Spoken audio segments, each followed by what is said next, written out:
Hi boys and girls, ladies and gents, we are at Eurobike, the bike show I wanted to visit for a number of years, and I'm finally here in Frankfurt. The size of the show is insane. In fact, I captured so much footage that I decided to split it into several episodes. In this video I will show you what Scott brought to Eurobike, interview the one and only Dangerholm, and also show you how guys from Trickstuff build their brakes in real time. So let's dive in.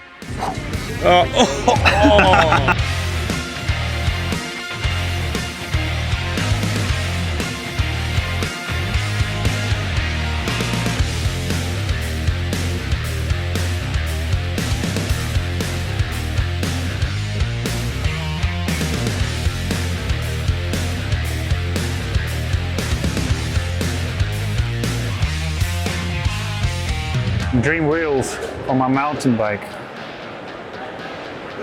4,500 euros, and they are yours.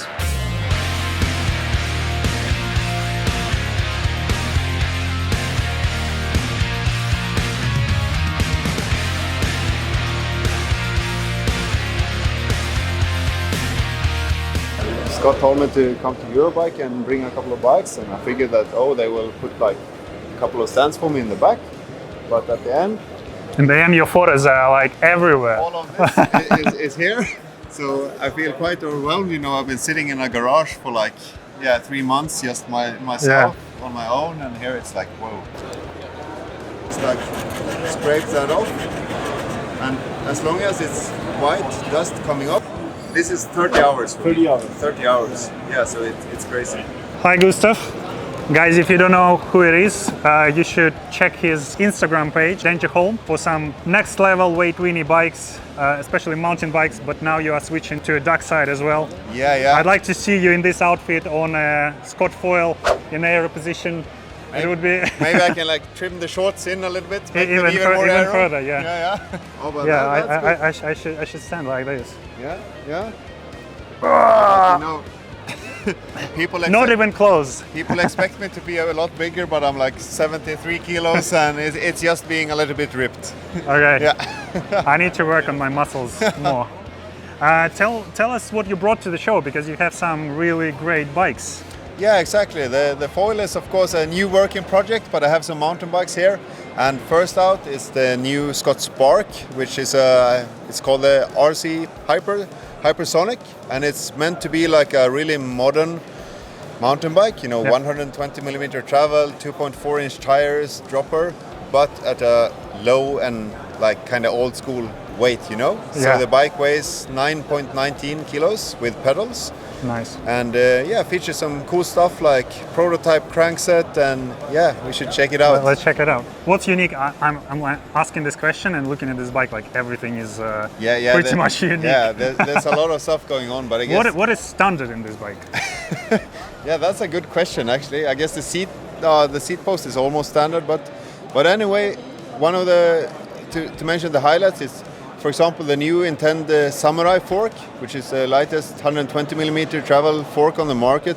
But it's like the Intend forks. This is the one they just released. Yeah, so you had released. it before. This is actually the first prototype made, and it's incredible. The Intend forks are like incredibly plush, and it makes a lot of sense like on a XC bike, and I think it's going to be really good, this one.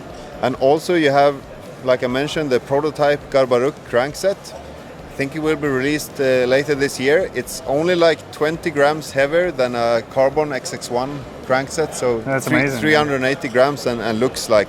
Especially for people who like polished metal. Yeah, and also you can have it like anodized in the rainbow color, so I mean you can have it matching anything. Yeah. And also I'm using their chain rings on all my bikes, and yeah, they're great. I've been doing so for like 5 years or something.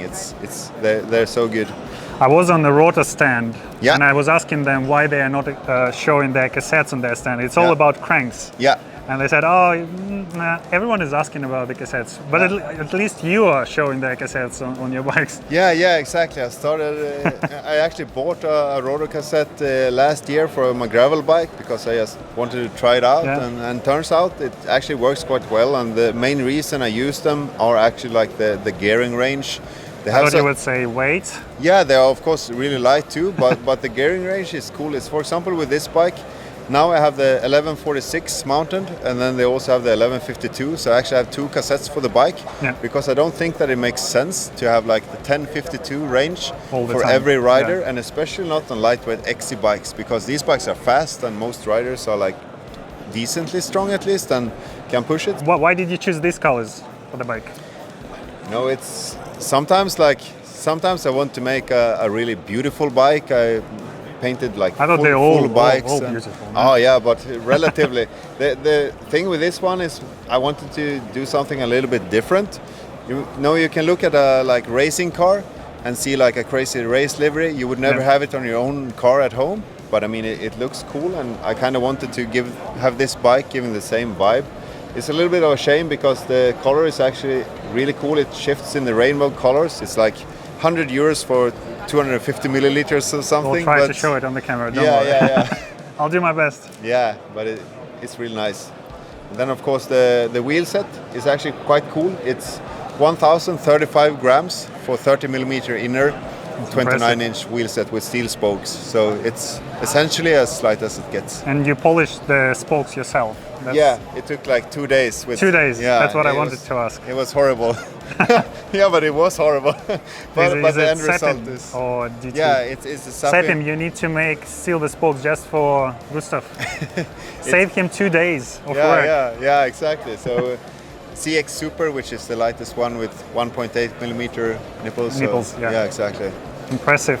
Yeah, thanks. But that's the thing. I mean, this is light, but I hope to like maybe in the future do like a SL build and go like truly crazy on that part. We will be waiting for that. So will I. Yeah.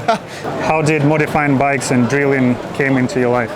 Yeah, the true modifying actually started with my trials bikes, because I was heavily into trials in like the early 2000s. Then it was trials and BMX.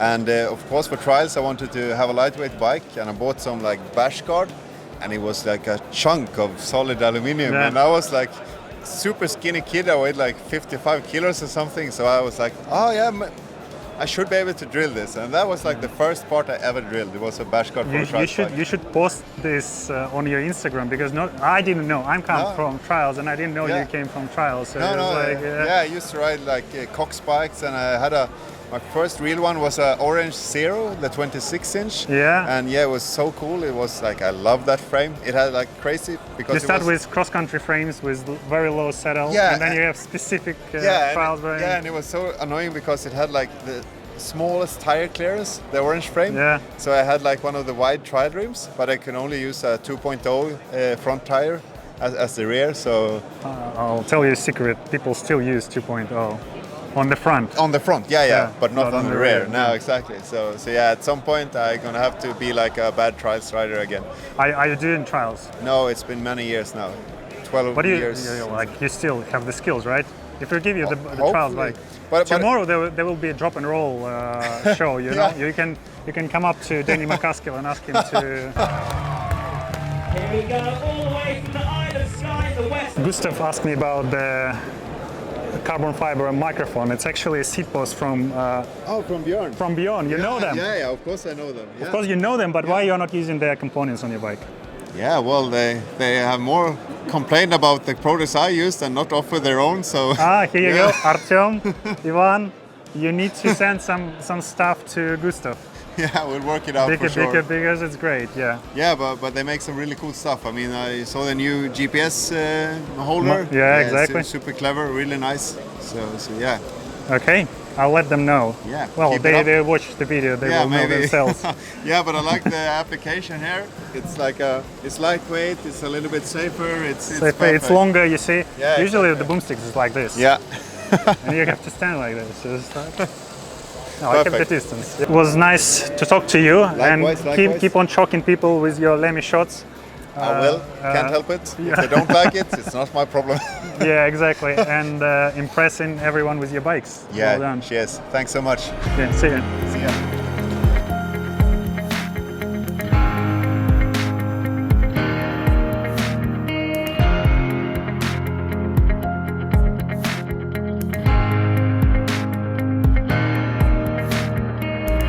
And here, for example, we have a new version of our Spark, Yeah, you said you had the previous version. Yes. I think you're gonna love this one too.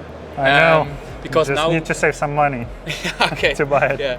And now we are standing here on the Spark in our new called ST version, which we're calling Super Trail, which means it's the same frame as the Spark for model year 2022 with 120 millimeter of travel in the back. And on the Super Trail, we have now 140 millimeters in the front. So we made it way more trail oriented and fun for downhills. Yeah, 40 is pretty enough. good. Yeah, but it's I think it fits the bike pretty good. And for that to fit that even better, we put another shock in the back. We have a 100 now. We have a 120 millimeters with a piggyback on it. It's called the Fox X New, which is a new version. Yeah. Yeah. That.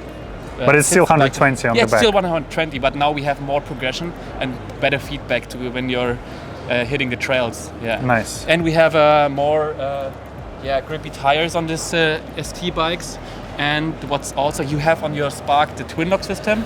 I do. Yeah, you like I it? do. Yeah. I do like it. I think it's like 2 bikes in one, right? Yeah, it's perfect. Yeah, and we still have it on the normal Spark bikes, but on the ST we have it. We call it now track lock because we are only adjusting the damper. Mm-hmm. And on the fork you have the good and the high end cartridges from the forks. Okay. Good. Thank you very much.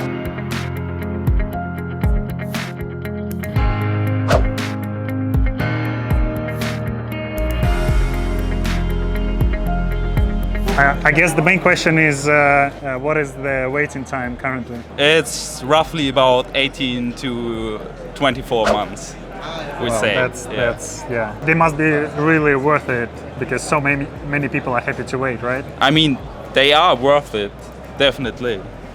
Absolutely. If you feel the lever, you know it. Do you need more labor? Because I can maybe fly and help you with assembling come by. some Yes, brakes. sure. I'll bring Dennis with me, so we both come and help you with the one pair of brakes, which sure. I can use. No, we are always open for come by and help us. Yeah. And then you'll give me the brakes on the same day when I No, help you. unfortunately, it doesn't work like that. We have Jürgen here.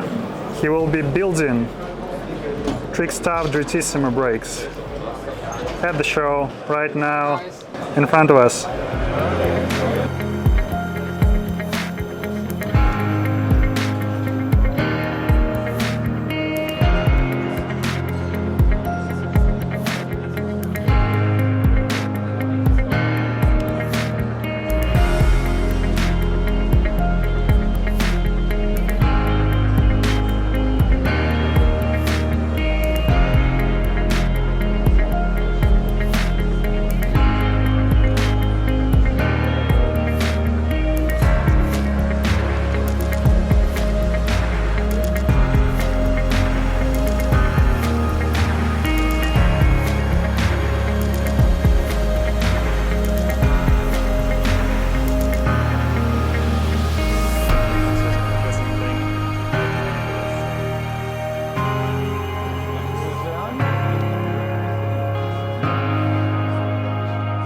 Amazing.